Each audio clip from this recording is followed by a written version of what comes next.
Hello, welcome to the Ghost of Harrenhal. My name's Simon. And I'm Mackelly. Thank you for joining us for episode 113 of our chapter-by-chapter book review of A Song of Ice and Fire by George Martin. Today, we're discussing chapter 39 of A Clash of Kings, that's Catelyn 5. And the plan, as always, is we're going to chat about the chapter and try not to spoil any future plot points for you. And hopefully we'll provide you some entertainment along the way. We'll summarise what happened, discuss our thoughts on it, provide some useful background, compare it to the television show, indulge in a little pedantry, and cover some reader correspondence. Be sure to check out our show notes. They provide some additional information about the characters and locations in this chapter that will be particularly helpful if you're not reading along. How are you, Mackelly? I'm doing all right. I'm a little intimidated by this episode. This is a long note sheet we have here. This is the longest note sheet we've ever had, but That's because I gave you too much rein. When I let you... You're the writer and I'm the editor in this situation. It's like... It's the summary. Just go and go. The summary... This is a very summary-heavy chapter. The summary just kept going. I was like... It took me like a day and a half to finish the summary. Anyway, how are you? I'm fine, you know. Everything's always the same with me. We're still in the middle of the pandemic, and so we're still basically not going anywhere, and days just roll into one, unfortunately. They do. But I do have a funny story for you. Oh, share. I'm not sure how funny it is. It's just kind of weird. So my mother is living with a soccer player. Yes. I told you this Other way around, yes. I think. A soccer player is living with your mother, technically. Yes, that's right. So he's just turned 18, and so now he's eligible for a professional contract. And my team has given him one. They've given him a 3-year contract. So it's very exciting. Yeah. That happened yesterday. I believe that means he now has to move out from my mum's, because I think that's only for pre-professionals that they set up this service. Okay. So anyway, that's probably coming to an end.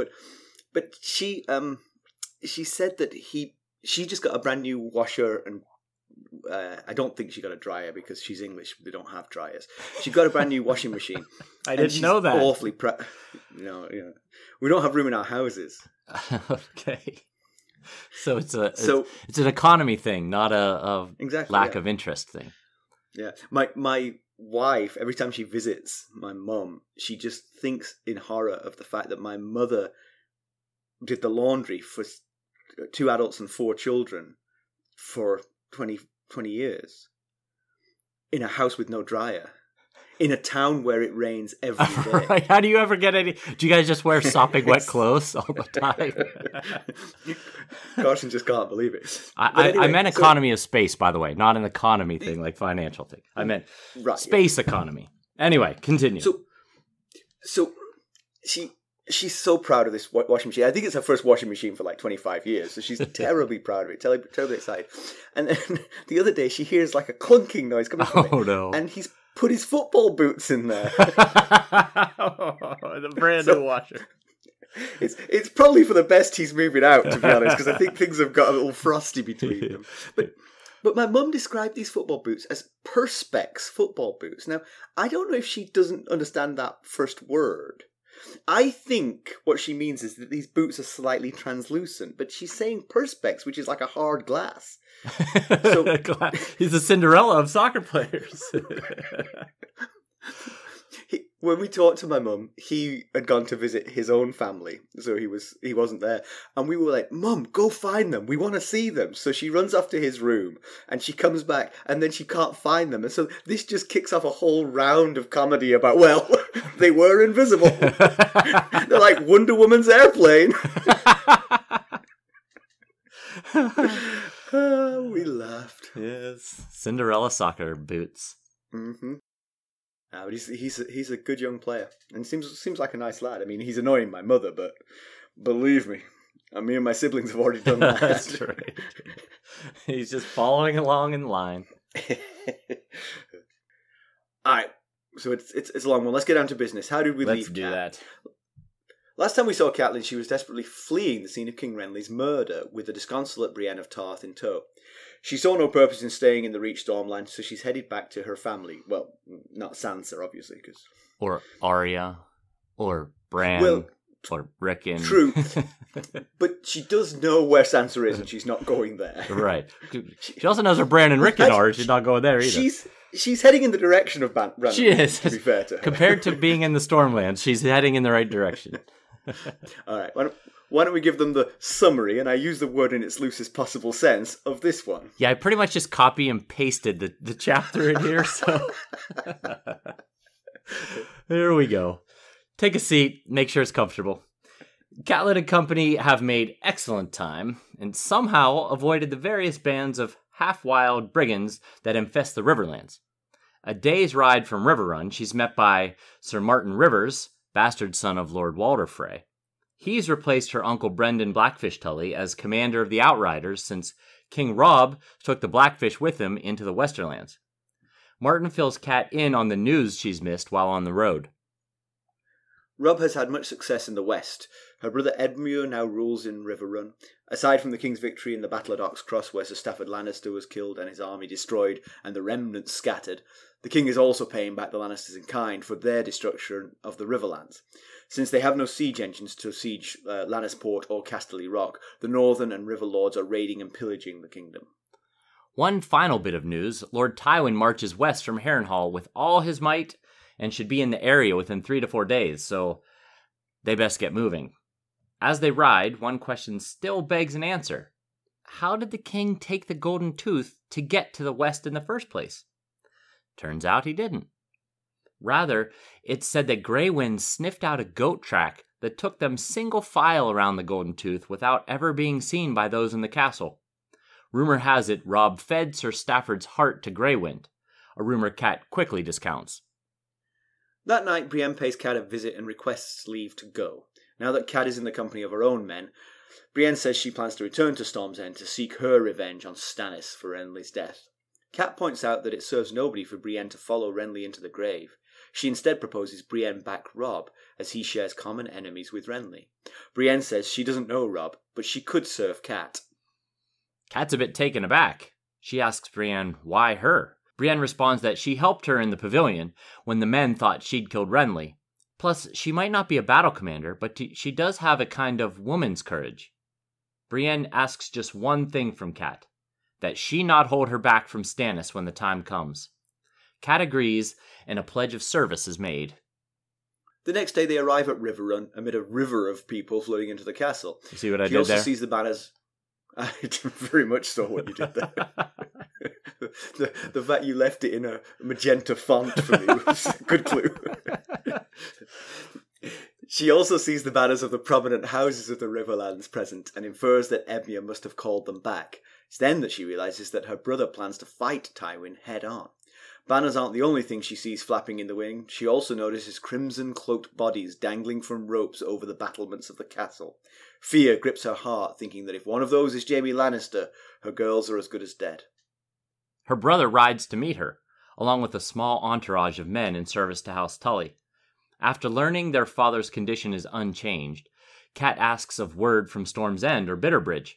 It seems Stannis has besieged Storm's End, and Castellan, Sir Courtney Penrose, has sent 3 letters offering a pledge of fealty to any king who will lift the siege, minus Stannis apparently. Stannis has sworn that all might go unharmed if they yield the castle and turn over Edric Storm, King Robert's baseborn son. Edmure says rumours fly that Cat killed Renly, or else it was a Southron woman lingering eye on Brienne. Cat dispels those rumours, but doesn't go into detail regarding the truth of his death. Instead, she changes the subject to the bodies hanging from the castle. Edmure says that they were false envoys who tried to free the Kingslayer and were very nearly successful. Thankfully, Jaime was recaptured. He now resides in a dark cell chained to the wall. Cat also learns that before Robb rode west, he left instructions for Cat to go to the Twins and learn more about his prospective future wife options. Cat has no plans to accommodate. She will be staying with her dying father until he's gone. Edmure concerns for her safety, with Tywin on the march, and them in his path.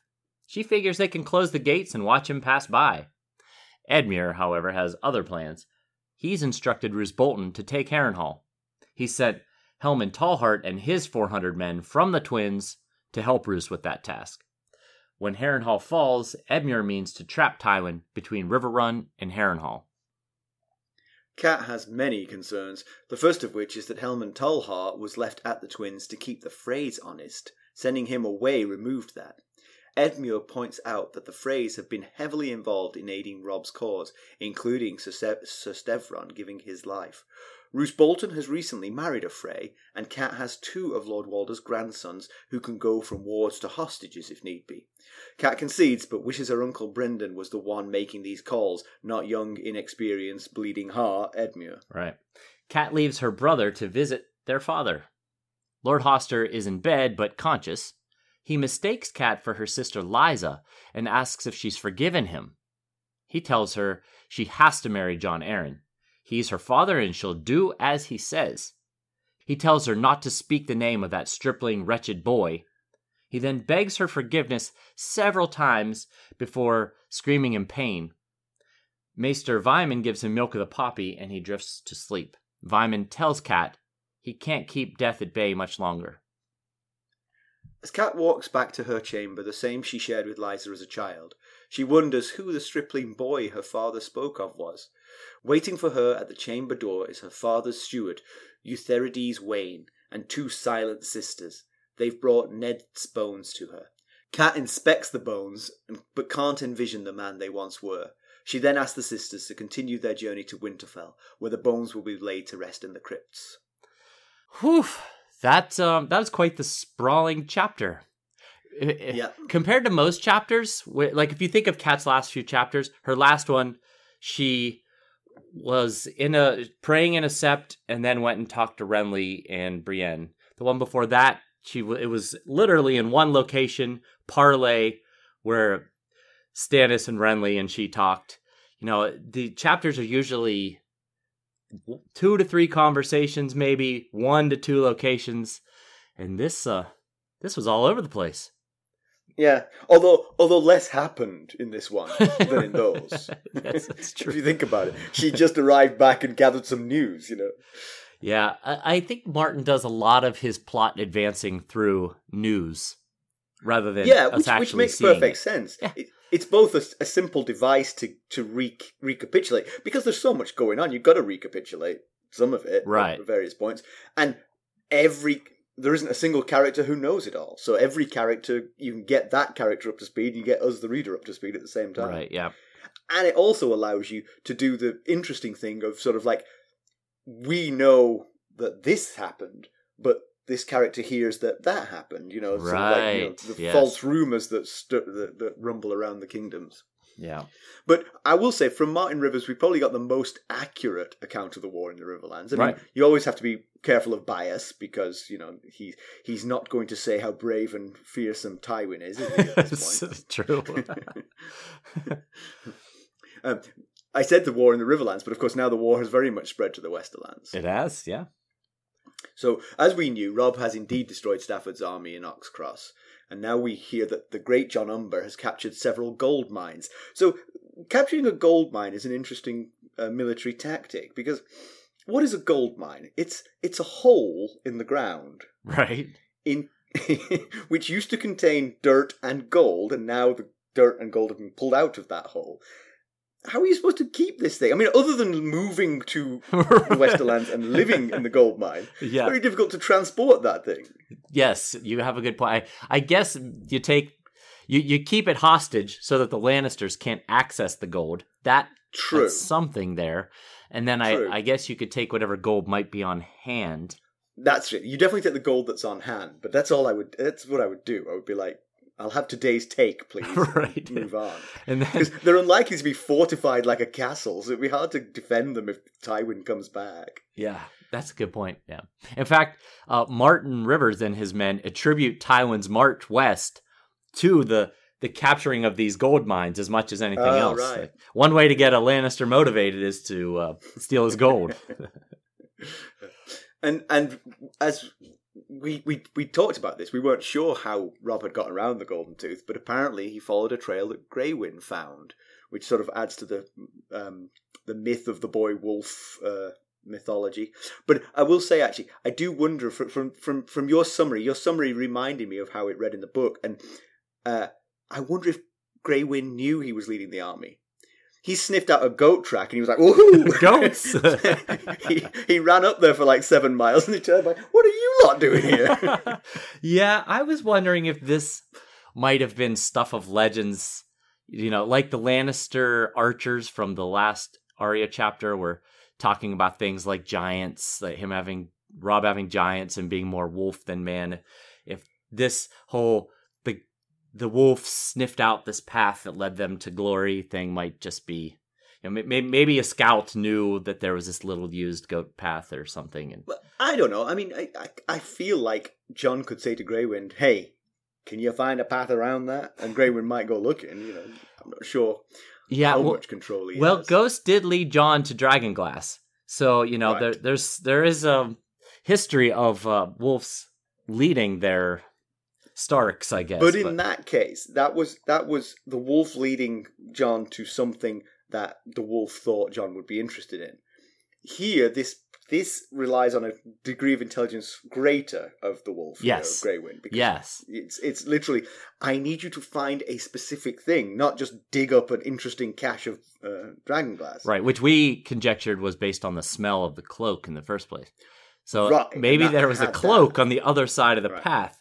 But no, you're right. I mean, the Grey Wind would have to realize we can't go left here because we're going to go past the Golden Tooth. We need a alternative route that will be less visible.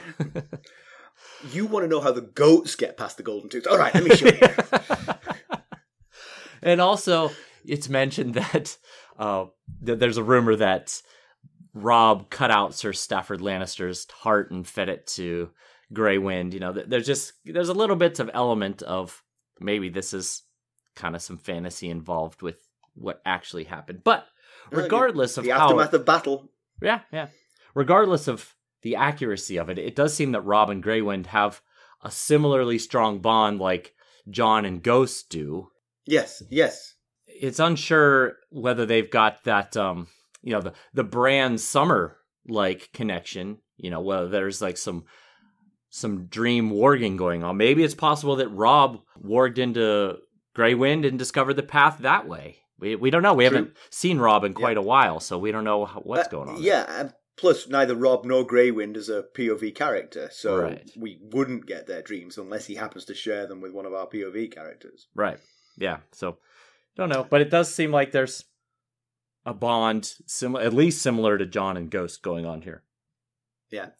So we got further affirmation that Sir Stafford Lannister was a bit of a dullard, an old man who didn't really know what he was doing, and it seems that way. Although, I gotta say, west of the Golden Tooth, you'd think you didn't have to set up a very careful cordon around your army. You should be safe, Right, yeah, that's true. They were on the west side of what's supposed to be a very formidable castle guarding the road in front of you. So, yeah, way back in Cat 1, the Blackfish told Cat that Sir Stafford was he called him an old man and a bit of a dullard, which I think we've mentioned before, but also that his son Davin was the more formidable of the two. Now, we haven't heard anything about Davin. We don't know if he was with his father and also died, or if he survived, or if he wasn't with them. We don't know what the deal is with Davin, but at least the Blackfish thought he was the better of the two options. We'll be right back. Hello, friends. Are you ready to make some unforgettable memories? Well, if so, consider the Marriott Bonvoy program. Discover the perfect destination for your summer getaway and unlock exclusive deals on luxurious accommodations. With our affiliate partnership, you'll enjoy unbeatable savings and a seamless booking experience. Don't let summer slip away. Visit Marriott Bonvoy today and make this vacation season one for the books. Use our Ghosts of Harrenhal affiliate page to check it all out and buy Bonvoy points or give some as a gift. The link to our page is in the show notes. Yeah. Now I like the idea that there's a simple sort of like test to see if the Golden Tooth has fallen. Basically, a herd of goats comes running down the hill. See what happens. See what their fate is. But so we hear that they're paying Tywin back in kind, and again, this could be exaggeration, but it is. Whilst the retribution has to be sweet, it mostly affects the people of the Westerlands, who are as innocent as the people of the Riverlands. Yes, and you make a good point there. I hadn't thought about it that way.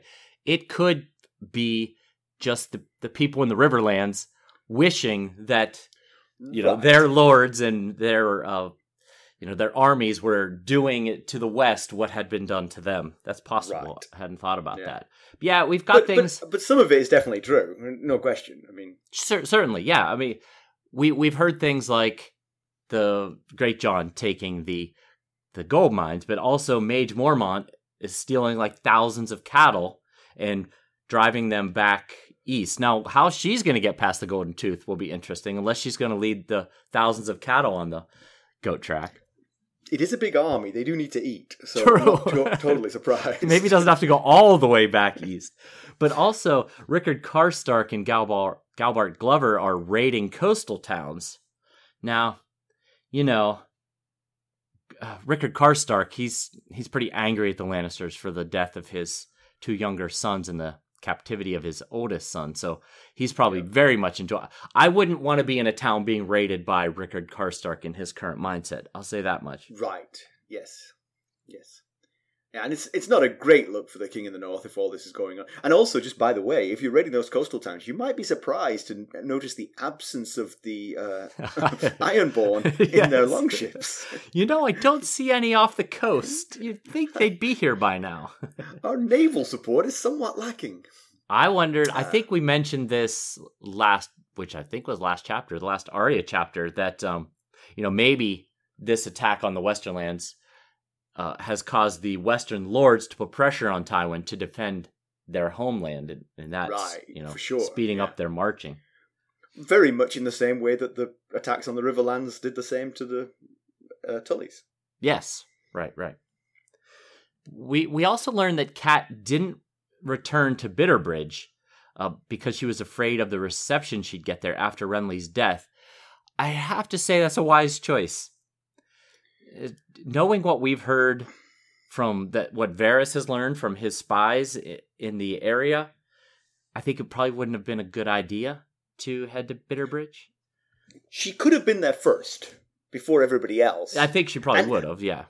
Right, and being there first gives you a chance to air your story, and airing her story might have led to her having the Reach and the Stormlands having a different opinion of her. By fleeing, she looks guilty. You're right. Of course, Loras is also headed to Bitterbridge, and you have to imagine when he gets there angry and looking for blood, that his opinion might trump the sentiment that she's sowed. For sure. Getting there first. I might leave. I might go to Bitterbridge, tell my story, and then get out of it. Right. Just want to tell you what happened. I'll tell you what happened, but I'm not sticking around in case nobody believes me. There's going to be probably a ton of chaos going on at Bitterbridge anyway, because there's lords who have taken different sides, and probably the men at Bitterbridge are trying to figure out whose side their lord is backing and what's going on, who am I angry at, and so yeah. Anyway, so Brienne came with. She rode, slept, ate, and hunted with Cat and her men, but she never really integrated herself into it, which is kind of how we saw her in Renly's Rainbow Guard, sort of aloof from the rest of them. Right. Yeah. She definitely doesn't seem to be very skilled at integrating herself into groups. In fact, she is introduced later. In this chapter, she's introduced to Edmure and his small entourage, and she was embarrassed by the slightest courtesies that they paid her. And I was thinking about it, and I'm thinking that as a rare warrior woman, she probably expects not to be accepted, right? Especially in this environment that we have here in Westeros, obviously. I wondered how Brienne would have taken to Daisy Mormont. She's kind of a similar figure. She's young woman. Daisy is Marge's daughter. Yes, she was one of Robb's protectors at the Whispering Wood, I believe. Right. So Cat might have wanted to mention Daisy Mormont when she was suggesting to Brienne that she join Robb's cause. Yeah. I will say, though, one thing, we're talking about her being aloof and alone, but actually Brienne does, she seems to sort of like tie herself to an individual. So she was very much Yes. Renly. I will be Renly's protector. I don't care about friends and the rest of it. And now she's kind of doing the same to Cat to a certain extent. You're right. Yeah. She's tying herself to that mast. So it's not she's completely a loner. She wants one person that she can follow to serve. Yeah, kind of like what Renly said about Barristan Selmy, that he needs a king to serve. Barristan Selmy needs a king to serve. He's out there finding that king that he believes is the true king, which is why he thought maybe he was with Stannis. It's kind of the same mindset. They need someone special to protect and serve. Yeah. Especially with Selmy, he needs to find another one all the time because he keeps losing them, Brienne mentions that, or the description mentions that Brienne has her fingers around the hilt of her sword, the sword that had been his. That's in reference to her picking up Renly's sword when the men attacked her in the pavilion. She actually had to leave all of her belongings behind, even that blue armor that she was wearing in the melee. Oh, yeah. And another thing about the melee that I recalled is that she was wielding a morning star in the melee. Right. So she's multiple weapon skills. Yeah, I guess so. Now that one would have been blunted because it was a melee, but still, she's handy with a morning star as well as a sword, I guess. Yeah. So Brienne thinks she shouldn't have run, that she's not afraid of Stannis' guards. She's just as good at that as them. Kat asks if she's afraid that people will call her craven for having run. But it feels like... we discussed last chapter. It was the last Cat chapter. If maybe others from Renly's camp think that she killed Renly because she was afraid of true battle, because she had wanted to stay back and protect Renly, but he put her alongside Loras leading the vanguard. So, that some might who don't respect her as the warrior that we all know she is, might think, oh, she was just scared of true battle. We'll be right back. This episode is sponsored by Audible. To get a free audiobook, or 2 if you're an Amazon Prime member, go to our exclusive URL, audibletrial.com/ghosts Harrenhal. You can find the link in our show notes. Yeah. So Brienne's made this vow to Cat. It could come in very handy. I mean, the King in the North's mother seems determined to stay amongst the pigeons rather than back home with her children. And having a 7-foot-tall fighting goddess at your side could be useful, I would think. Yeah, absolutely. Of course, yeah, no doubt. I thought you were going to disagree with me. Oh, no, God. No, what could Make she you a possibly target be useful for? No, I definitely. Of course, and then Kat says that she dreams of killing Cersei. She's trying to beg Brienne not to go off on this solo mission to kill Stannis. She thinks it's going to just end in Brienne's death. And she says, I get it. I understand. Don't think that I don't dream of killing Cersei. And Brienne says, well, if you dream of killing Cersei, why are you holding me back from killing Stannis? Is it because of what Stannis said at the parley? And first of all, I'd forgotten that Brienne was at the parley. She was Loras's standard bearer, but she was dressed in complete... so Stannis never met her. Yeah, he probably didn't even realize that that night was a woman in there. Yeah. But what did Stannis say? He said that Robb is next. That I will take care of Robb after I've taken... It's the thought that keeps playing in Kat's head, too. That, right. She saw what Stannis is capable of with Melisandre's help. And so Brienne is saying, are you wanting me around because you heard what Stannis said that Robb is next? That's how it came across to me, anyway. Yeah. Well, I mean, possibly true. I mean, if you think about it, if you've got a fantastic fighter hell-bent on revenge against someone who's coming to kill your son, keeping them near your son could be handy, because when Stannis arrives, now you're off the leash. Now go get him. Yeah, and she won that melee. She beat Sir Loras. I mean, she might very well be one of the best fighters in all of Westeros. So it's almost like getting Barristan. She doesn't have the cachet that Barristan Selmy has because she doesn't have the history of the things he's accomplished. But as far as ability, she's only let one king die. Barristan's got a whole catalogue. That does appear to be the prime motivation for ranking someone highly as a Kingsguard. How many kings have you let die? So, just to get a little bit woke on this, a little bit unsure how to feel about Brienne describing Cat as having a woman's courage. Certainly, if that had come out of a male character's mouth, it would have sounded pretty sexist, I feel. But Brienne maybe makes it okay. But I will notice that Brienne is not actually a real person. It's a character in a book by a guy. So true. Yes. Yeah. I think George Martin's pronouns are definitely he, him. I think you're probably right there. Yeah. I think it fits with the misogynistic nature of Westeros. Yeah. She was, I think, trying to pay her a compliment. Oh, yeah, for sure she was. Because Cat says, I'm no battle commander. Brienne says, I could pledge my allegiance to you. I don't know your son. I can't pledge my service to him, but I could to you. And she says, well, I'm no battle commander. And that's when she says, well, but you do have a sort of woman's courage. So I think it fits with the mindset of the... Oh, for sure. Yeah. The environment that they find themselves in.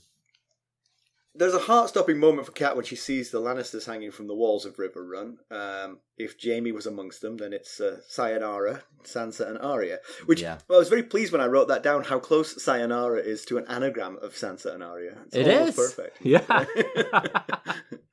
And Hal Mullen, of course, stated super useful information when he says, they have hanged some Lannisters. Yeah. It'd be funny if he added, "Ooh, if one of those is Jaime, they're probably going to kill Sansa and Arya." And you probably wouldn't want that, Cat. That would be bad for you, I feel like. So, just being critical here about the Lannister plot to free Jaime, the whole scheme of Tyrion's that was positively belaboured is enacted, failed, and the actors dispatched all off screen. We never see any of it. Yeah. But it got a lot of build-up, and if you're just going to throw it away, it feels like something that could have hit the cutting room floor.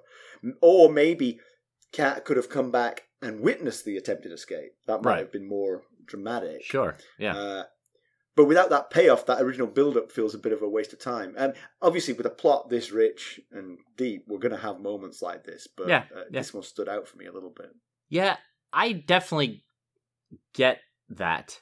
I was wondering if possibly it's setting up for something still to come. Jaime's now been put in a dark, dank cell. What if he dies down there? What if he gets pneumonia or something? True.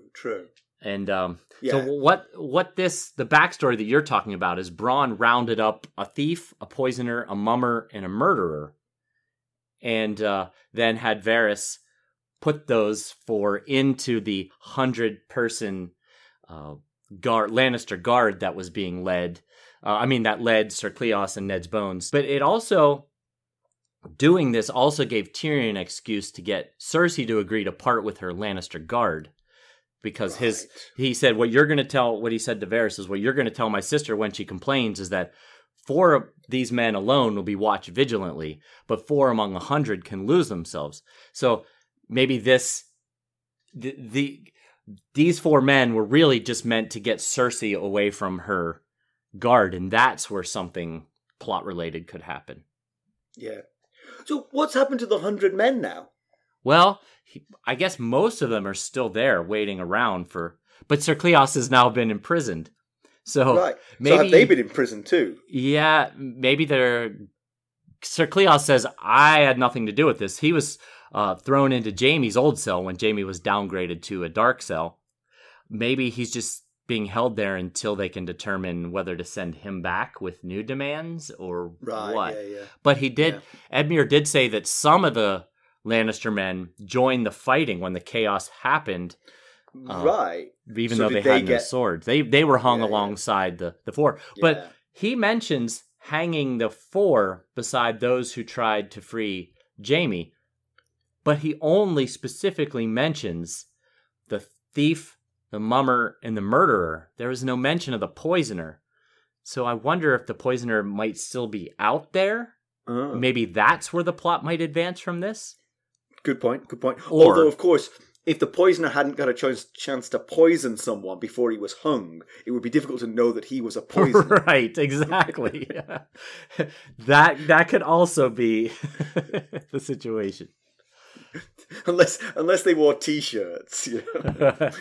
I'm the poisoner. I'm the poisoner. I'm with poisoner with an arrow pointing to the left. But Edmure's doing exactly what Ned accused him of back in A Game of Thrones, when the day that Ned sat the Iron Throne. He accused him of having a heart that was too big. And back then, Ned felt that Edmure spread his defense too thin in trying to protect every inch of the Riverlands, rather than amass a force to be reckoned with to meet the invasion from the west. And now, as Kat points out, he's filling his castle with small folk who are basically just hungry mouths to feed. I guess you could argue that's kind of the point of a castle, is to pull your people in when you need to keep them safe. Right, that's where I'm going here, because if Tywin comes back, which apparently he is, and the small folk are huddled at the doors of Riverrun, then Tywin would have the opportunity to, and we definitely know he's got the stomach to, attack those small folk, you know, and then Edmure and co inside can either watch their citizens butchered, right, or perhaps be drawn out of the walls of Riverrun. It would be a terrible idea to refuse these people entry to the castle today. Yeah.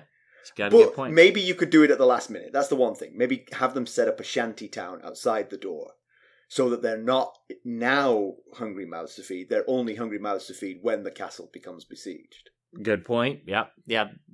Martyn Rivers and his outriders, you'd think, would get an idea of when to expect the Lannisters. Yeah. Right. And you tell the shanty town, when they come, you've got 2 minutes.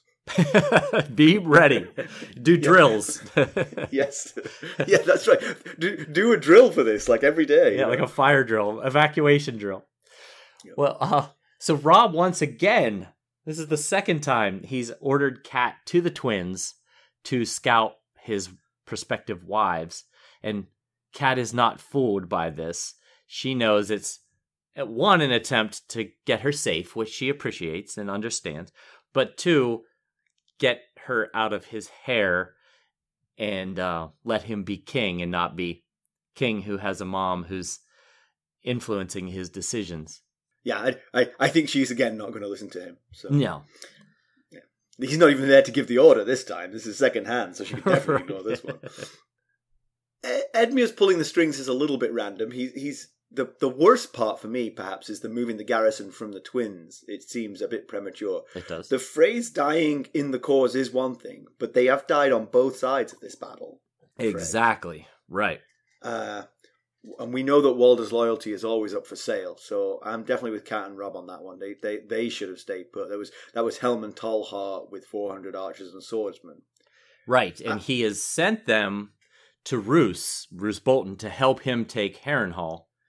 Now Helm and Tallheart, just last Theon chapter, we met his son, his only son, Benfred, was killed by Dagmar Cleftjaw, by Aaron Damphair. He was drowned in the sea.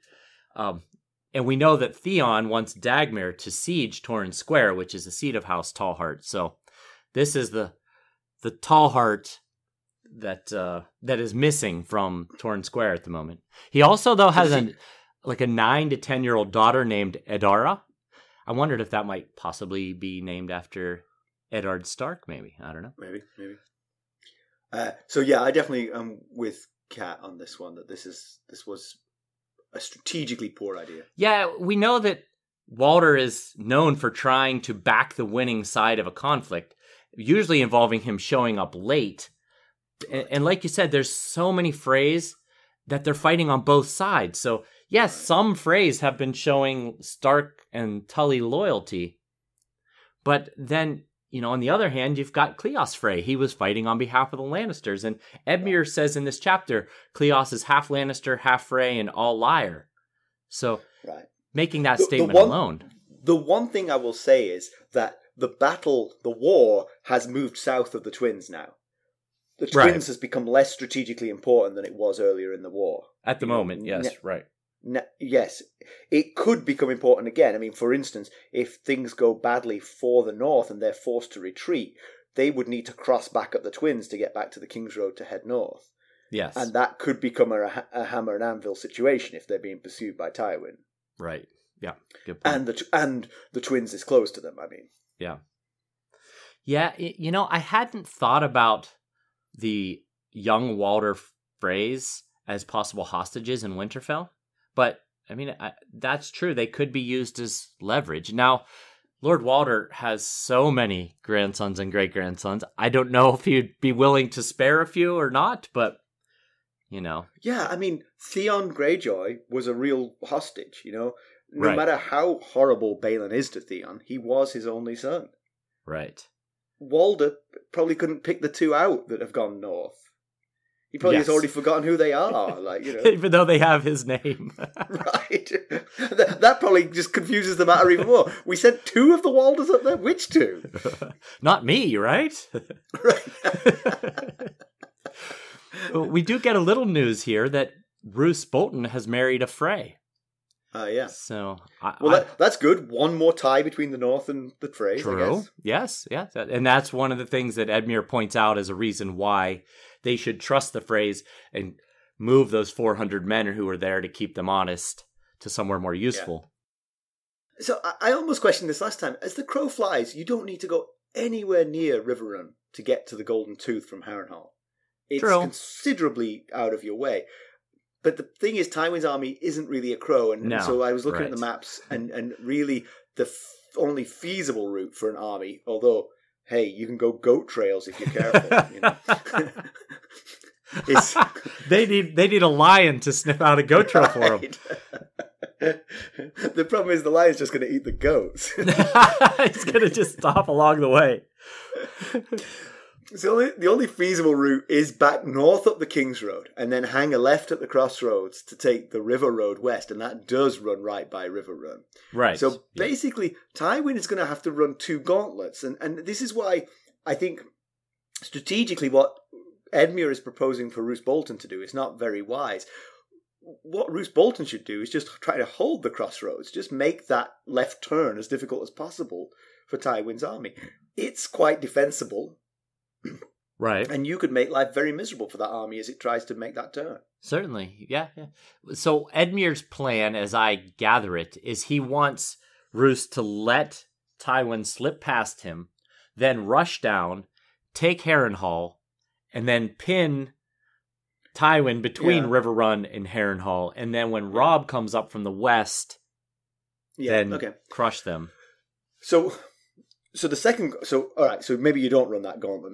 Maybe Roose just waves him on his way, saying, "Hey, you beat me once, but I'm still here." But the second gauntlet is you're going to have to wander straight past Riverrun, which will be heavily defended, unless Robb took every last soul with him west, and we're seeing that he did not. There's plenty of fighters still here in Riverrun. Right, yes, we're seeing plenty of Lord's banners waving out there. Now, I don't... Oh, in fact, I think Edmure says that when all his banners have arrived, he'll have about 8,000 men. Right, okay. But did Edmure specifically say he was planning to ride out of Riverrun? Because the thing is, I guess if you don't ride out of Riverrun, you can't stop them riding past. Yeah, he was very vague. He said something along the lines of, if Tywin tries to cross the red fork of the Trident, I'll destroy him like Robert did to Rhaegar when he tried to cross the Trident. So he's a little bit vague on exactly how that's going to play out. We do know that they've got spikes and things in the ground where you would ford the red fork. So, but it certainly seems like he plans on giving him a fight one way or another. It's a little bit unclear exactly how. But I think Edmure should harry him. I mean, if you don't harry him, then you're just letting a huge army descend on Robb. Right. Yes. He does have some points. Edmure says, these are Tully lands. If Tywin thinks to cross it unbloodied, I'm going to teach him a hard lesson. And you're right. it's hard to sit back, watch this as this enemy rolls through your lands on its way to do battle with your king, nephew, son, depending on the perspective here. So, but Cat's counterpoint is you're going to teach him a hard lesson like you did his son, because Jaime cut his host, to Edmure's host, to pieces the last time that Edmure offered him battle. And you just can't imagine that Edmure is any match for meeting Tywin in open battle. So, maybe they could set traps and things that would cost his force some damage as they roll through. Right. That's what you got to do. Use Riverrun as a base, and then just sort of like brief targeted sorties. Traps, guerrilla tactics, basically. Right, yes. Take out as many forces as you can without going head-to-head. Exactly. Yeah. Slow them down, make life difficult, pick a few of them off. Yeah, that's the way to do it. Now, and maybe that's what Edmure is planning. So let's not just assume Edmure's terrible at everything just because everyone says he is. Cat's definitely nervous. But the history that Cat's talking about is Tywin easily beat Edmure's thinly scattered border forces, which we mentioned just a little bit ago. And Jaime crushed Lords Vance and Piper below the Golden Tooth, where he then advanced on Riverrun, destroyed Edmure's force below the walls of Riverrun, and then took Edmure prisoner and began the siege of Riverrun. And then the siege was lifted and Edmure freed at the Battle of the Camps when Robb rode in and cleared out the siege after Jaime was taken in the Whispering Wood. So that's all that the background that Cat's thinking about when she's thinking, maybe we should just sit in our castle and watch him roll by. Yeah, I mean, his track record is poor, but, you can learn from your mistakes. True. So Roose Bolton's to take Harrenhal. We talked about this last time. The size of Harrenhal, the small force of Lorches that's been left behind. Maybe Bolton's crew could scale an undefended section or break down the lightly defended entrances. The castle is huge. Harren thought it was impregnable, apart from dragons, of course. He didn't say that, but we know that now. It might not be that easy. Edmure's idea is if Harrenhal falls, then Tywin has no safe retreat. They can pin them between Harrenhal and Riverrun. As you said, as Robb comes back from the west, we're squeezing the army and he's got nowhere to go. But it does feel... I'm stealing your point here, but I like this point a lot, so I'm going to make it sound like it was mine. You don't need Harrenhal. You could let him go past Riverrun and then fortify the roads back. So now trap him there, and then you don't have to spread your forces between Riverrun and Harrenhal. You bring all your forces. In fact, Roose Bolton should just march along behind Tywin's forces. Yes. About 50 yards removed, occasionally firing arrows into their backs. That'll do it. Yeah, just like camp followers. Yes, just blend in with the camp followers. In fact, it would be pretty cruel to murder all the camp followers. And every time they camp at night, it's like, where's the cook gone? Where's the prostitutes? That's one way to do it. Yeah, I've been thinking about the strategic advantage of Riverrun and Harrenhal. That area between the two. I guess if you let Tywin get past Riverrun, the fear is if he gets past Riverrun, he could just make his way into the west, regroup, get back to Casterly Rock, maybe take on Robb's army in the west, or I guess you're letting him get back to his home territory if you let him slip past Riverrun. Now, if Robb marches east, Robb doesn't have quite the manpower to possibly face Tywin head on. But if Roose Bolton and Edmure are coming up from the eastern side and Robb is coming from the western side, it might be enough. I still think the key to that is Robb takes the Golden Tooth from its undefended western side. Yeah. And then you've got something which we know people can't. Oh, yeah.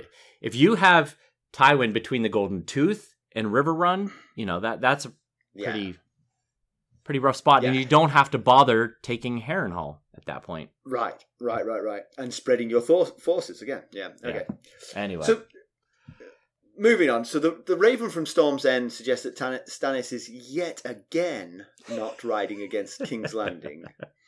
No, he's going to besiege the impregnable. He knows only too well how impregnable it is, Storm's End. Yes. To get to his bastard nephew, who is, by my calculation, 87th in line to the throne, to one of the claimants of the throne. He's not even close to being a claimant of the throne.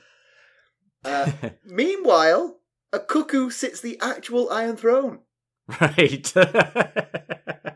And any day could be bolstered by 50,000 men from the Reach. Yeah. Yes. And maybe Tywin splits his force and sends some of his force down to King's Landing as well. Yep.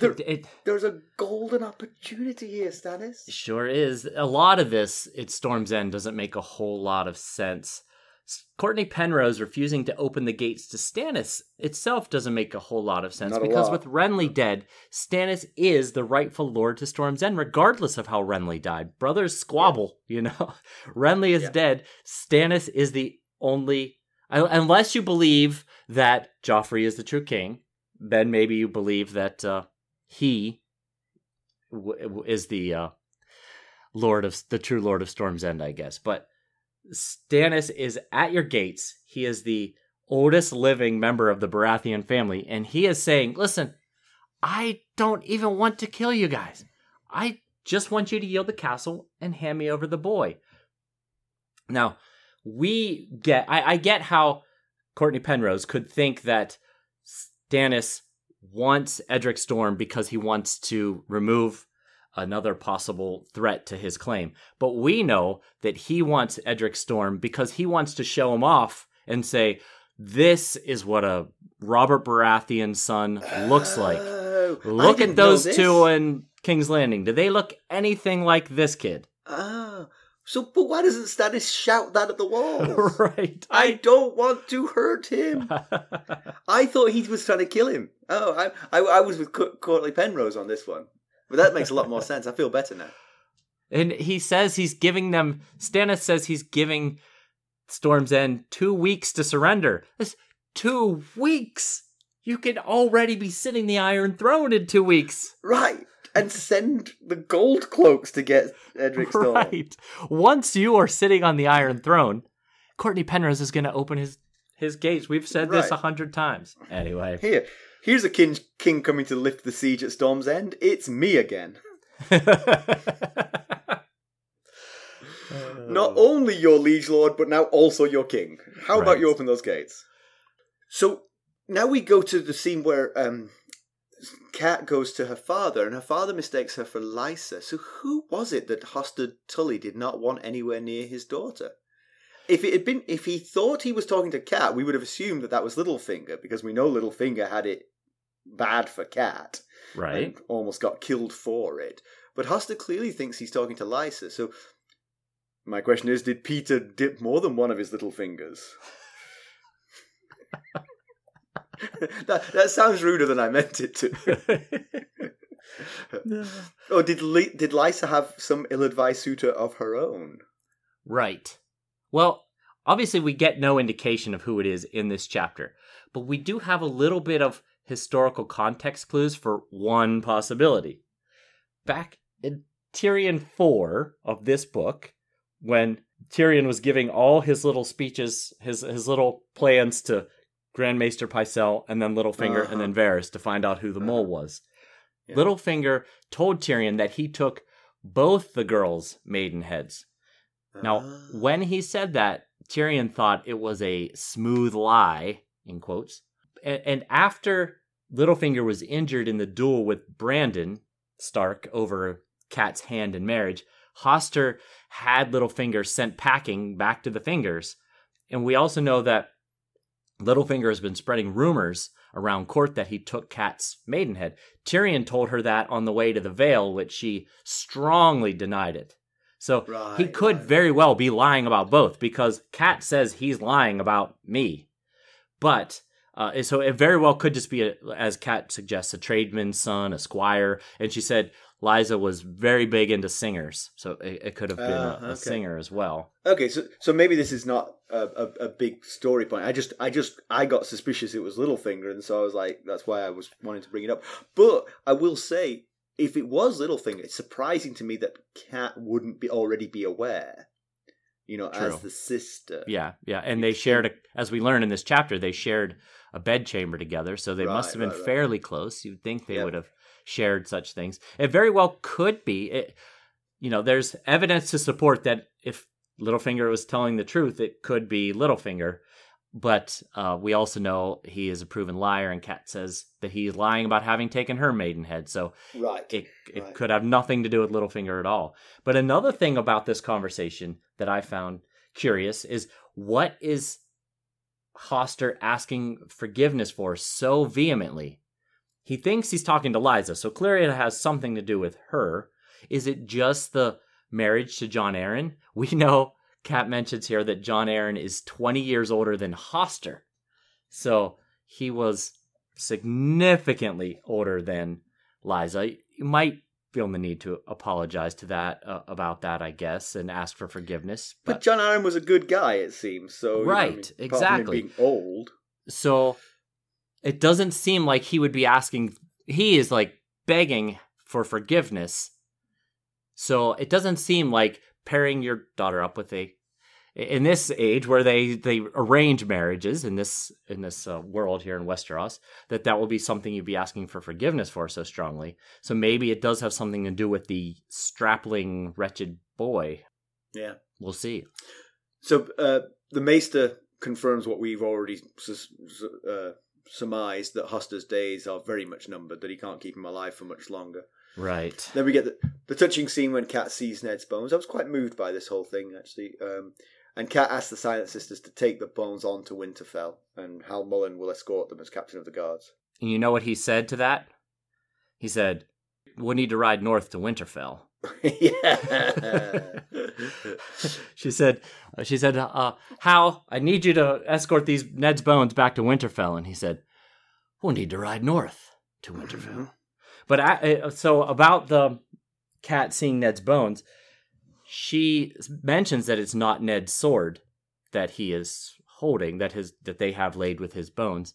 And last we saw Ice, Sir Illian has it. You have to imagine at some point that'll go to someone of more importance if it's not returned back to the Starks, because the Lannisters have been trying to replace Bright Roar, which was their ancestral Valyrian steel sword, for hundreds of years. It was lost before the War of Conquest.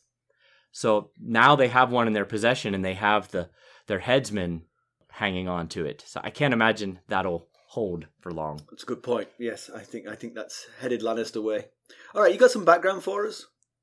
I do. This chapter, although it spanned all kinds of conversations in several locations, didn't exactly provide a lot of useful background opportunities. And we're actually running long, so I'm only going to do 2 of the 3 that I have here. But, so Edmure meets Kat with his entourage of men who have served Lord Hoster all their lives and are of similar age to the Lord Paramount of the Riverlands. The first man is Sir Desmond Grell. He is the master at arms of Riverrun. And we don't know much about House Grell, but their Riverland house and semi-canon sources suggest that their sigil is 3 red martlets on a white diagonal strip on a blue background. Now, a fast fact about martlets. According to Wikipedia, in English heraldry, a martlet is a mythical bird without feet, which never roosts from the moment of its drop birth until its death fall. And martlets are proposed to be continuously on the wing. So, wow. Yeah. Never heard of it. I found that interesting. I didn't know exactly what a martlet was, so I looked it up.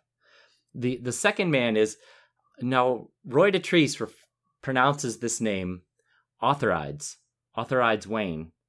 It's a very tricky name to say. I'm sure it could be said many different ways. I said Eutherides when I read it. Yeah. So anyway, he is the steward to Lord Hoster, and House Wayne is a Riverlands house. As their surname is Wayne, you might guess that their sigil is 4 wagon wheels quartered. Each alternates blue-gray in the wheel or the background. So, one has blue background and a gray wheel. The next quarter has a blue wheel with a gray background, and so on. A notable Wayne in Westerosi history was Lord Christopher Wayne. During the Faith Militant Uprising, Lord Christopher took up arms on behalf of the High Septon and Starry Sept against the Iron Throne. He fought in the battle at the Green Fork alongside Lord Rupert Falwell and other knights from the Westerlands and Riverlands, as well as hundreds of poor fellows against the royal army led by King Maegor I Targaryen himself. Now, unfortunately, Christopher's fate in that battle has been lost to history. The third man in the group was Sir Robin Ryger. He's captain of the guard at Riverrun. But like I said, we're running long today, so we'll save him and House Ryger for another episode. Comparison with the television show. Just an aside on the comparison with the television show. In the last Cat chapter, we asked if Stannis and his 100,000 new troops meant death for the Lannisters at King's Landing, had he not decided to have a 2-week sojourn at the walls of Storm's End. In the TV show, in a scene in Harrenhal, Kevin Lannister spells out to Tywin, "The family should flee. King's Landing will fall in hours once Stannis arrives. We can still save them." Tywin, hard-nosed as ever, says that the king needs to stay and fight. Okay. Mm-hmm. So the showrunners feel like it'll only take hours for Stannis to take this Once city. the 2 weeks is up, it'll only take hours. Right. The scene where Brienne pledges to Cat is captured pretty much verbatim, but it's just the two of them travelling. There's no entourage, it's just the two of them together. And then Cat's next scene is not with Martyn Rivers, but with Robb. She goes to Robb in the Westerlands, it seems, although where they are is kind of very vague here. And Roose Bolton is present, which makes it even weirder. They're all over the place. He is. Sir Alton Lannister, who replaces Sir Cleos Frey, returns with Cersei's reply from King's Landing. He doesn't have a counteroffer or a entourage of assassins. He simply says that she tore it in half. That's how it ends. That's it. Yeah. But there is a sort of like a correspondence here between the book and the show, because Jaime tries to escape on his own, but he's ultimately successful. And actually... Unsuccessful. Yes, did I say successful? He's ultimately unsuccessful. And actually, this is where the Karstark heir is killed. It's in Jaime's attempt to escape. And so Rickard Karstark's anger at Jaime is even stronger in the TV show, because it's happened right now, practically in front of him. Okay. So it flares very bright. Yeah. We're not in Riverrun, so no Edmure, no Hosta. Okay. Yeah. Just randomly on the road somewhere. Yeah. Pedantry Corner. Well, I was going to complain about the wasting time on Edric Storm, but you've given me a reason for actually wanting him. But again, who are you trying to convince? Are you going to get the Lannisters to step down? All right, you got it. He looks much more like my father. Yeah. It's not the 100,000 men you have arrayed around you that's making me give up. It's that kid there. Yep. Yes, that whole thing makes it, there's definitely some pedantic issues there. And also Cat's journey time from the Stormlands. I like your line back to here. Riverrun. Yes, it was good of Gandalf to lend her shadow facts for the journey. I was thinking about the fact that Cat's getting a little bit concerned about the plans that Edmure has, and she says, "Can we get a letter to Robb?" And the response is that Robb's in the field and a bird can't reach him. But we know he's taken castles, so send a bird to one of the castles and then have a messenger reach Robb in the field. It seems like it would be quite poor strategy to be entirely cut off from any news from Riverrun or Winterfell if you're the king. Right. One of the first things you would do after capturing a castle in the west is send a bird to Riverrun saying, "Contact us here." Right. Send any urgent news here and I'll have a messenger reach me. Right. So I just thought that was oddly poor planning for someone who's made pretty good decisions thus far in Robb. News and notes. Well, Peter Dinklage, who plays Tyrion in the Game of Thrones TV show, will soon be hitting the big screen. He stars as Cyrano de Bergerac in the upcoming film Cyrano. The film just made its debut at the Telluride Film Festival in September to pretty good reviews. It has an 82% on Rotten Tomatoes and a 7.9 on IMDb. The U.S. release is expected to be December 31st of this year, although I did see a few things that said Christmas Day, but most of the things that I saw were December 31st. Okay. That's very interesting, actually. I think he's well cast for that. I'm always interested because Cyrano de Bergerac, the original, is in French rhyming couplets. The whole book is rhyming couplets. Oh, okay.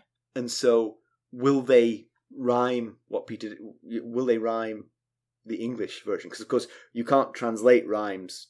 Right. Expect them to rhyme. Yeah. But actually, Anthony Burgess, who wrote A Clockwork Orange, he translated Cyrano de Bergerac and he kept the rhyming structure. Oh, okay. Which must have been quite a challenge. Because, of yes, course, I'm you're sure trying it to was. Simultaneously get the message across, but also change the words so that they rhyme in English too. Yeah. Also, House of the Dragon has its first Lannister cast. A pair of them, in fact. Jefferson Hall has been cast to play twin brothers Jason and Tywin Lannister.